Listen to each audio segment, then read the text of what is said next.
The culinary industry is mourning the loss of one of their own, a woman deemed as the African culinary queen who paved the way for many others.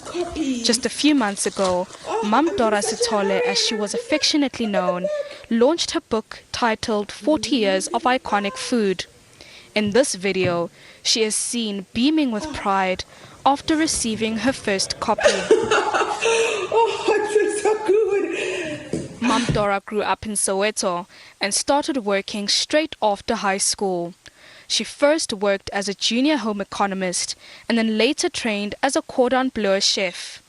Sitole traveled around Africa where she would draw inspiration for her cookbooks. She also bagged a number of awards, including the inaugural President's Award in 2007. Members of the culinary industry say they are still grappling with the news of her death. The African food advocate has fallen.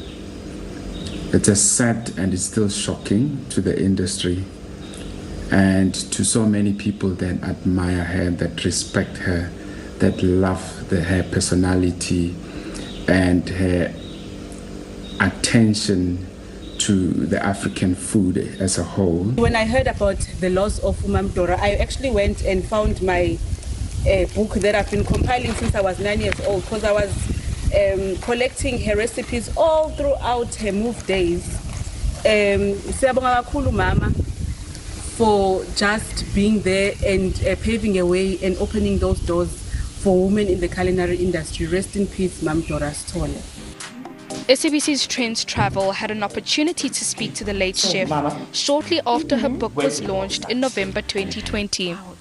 Through the book, she said she sought to strike a balance between paying homage to traditional cooking methods while adding her own modern interpretations on these authentic dishes. I've worked for 4 decades, which is 40 years, but then I've been around for 7, almost 6.5, pushing 7.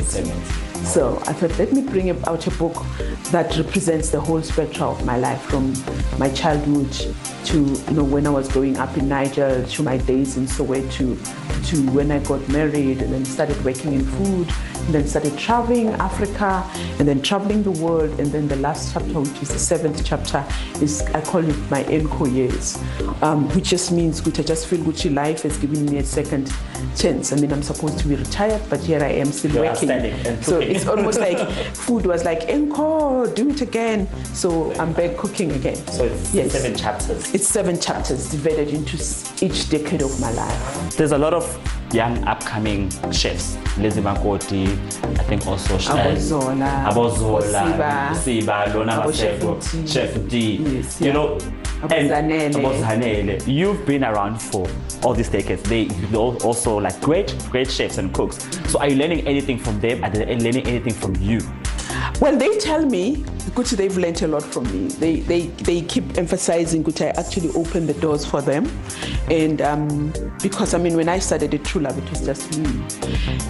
But then, I learned a lot from them. The family has not disclosed any details of her burial as yet. Nosipho Mncube, SABC News, Johannesburg.